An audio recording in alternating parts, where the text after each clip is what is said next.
মোছা দেহ, কিন্তু এই দেহ না হলে গোবিন্দের ভক্তি রূপী বস্তু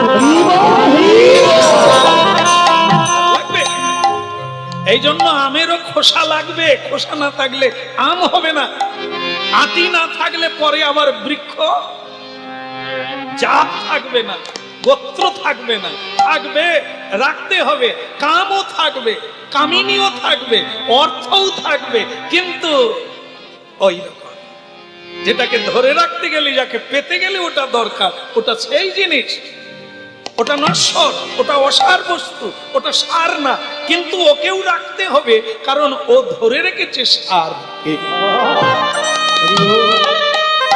বলো গৌরাঙ্গ মহাপ্রভু কি জয় হোক। তাহলে কি সার আর অসার, অসার থাকবে, হ্যাঁ আমাদের দেহটা অসার, সার হলো আত্মা, আমি। অর্থ বাদ দিয়ে শ্রীকৃষ্ণ ভজন হবে, কিন্তু যদি কারো অর্থ থাকে সে ভগবানের সেবায় লাগাতে পারে।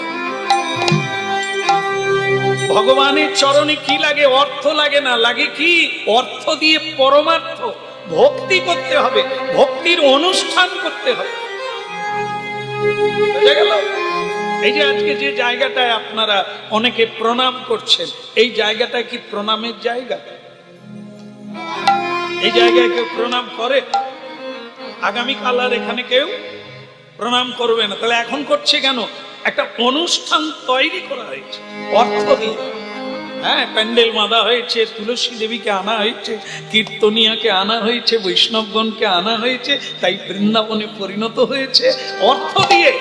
অর্থ দিয়ে পরমার্থ হলো প্রণাম করছি, হরিনাম শুনছি, আমরা পরমার্থ লাভ।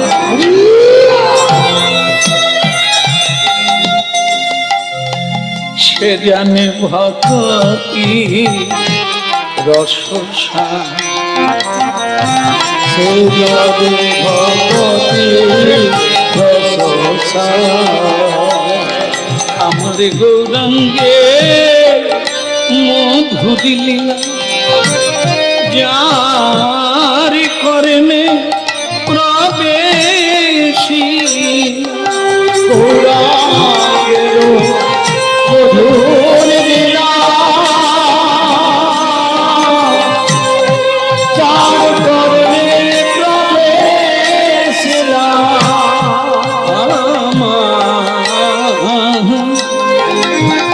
গৌরাঙ্গের মধুর লীলা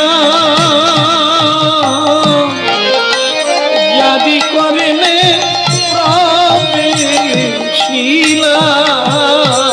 আমার গৌরাঙ্গের মধুর লীলা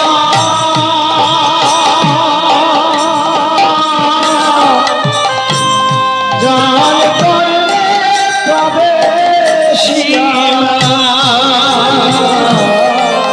হৃদয়ানি মল ভেলতা, হৃদয়ানি মল ভেলতা,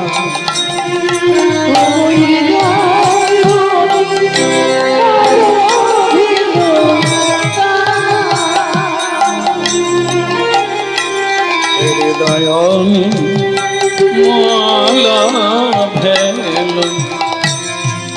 হৃদয় যদি নির্মল না হয় তাহলে কি হবে? আকাশ যদি নির্মল না হয় বৃষ্টি নামবে, ঝড় আসবে, তেমনি হৃদয় যদি নির্মল না হয় ঝড়োখা কামনা বাসনা থামবে না, উড়িয়ে নিয়ে যাবে আপনাকে এক দেশ থেকে আর এক দেশে, আপনাকে পাগল করে তুলবে। এটা নাই, ওটা নাই, এটা হলো না, ওটা হলো না, কত লোকে কত কিছু করলো, আমি কিছুই পারলাম না। এর নাম ঝড়, এর নাম তুফান। তার জন্যই চাই হরিনাম, কৃষ্ণ নাম, সাধু সঙ্গ। যা করলে কি হবে? হৃদয়টা নির্মল হয়ে যাবে, আর নির্মল হলে আপনি শান্ত হয়ে বসে যাবে, আর বলবেন আমার সব অভাব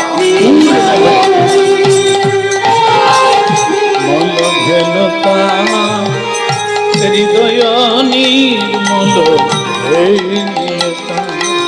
বদন ভরে ভরে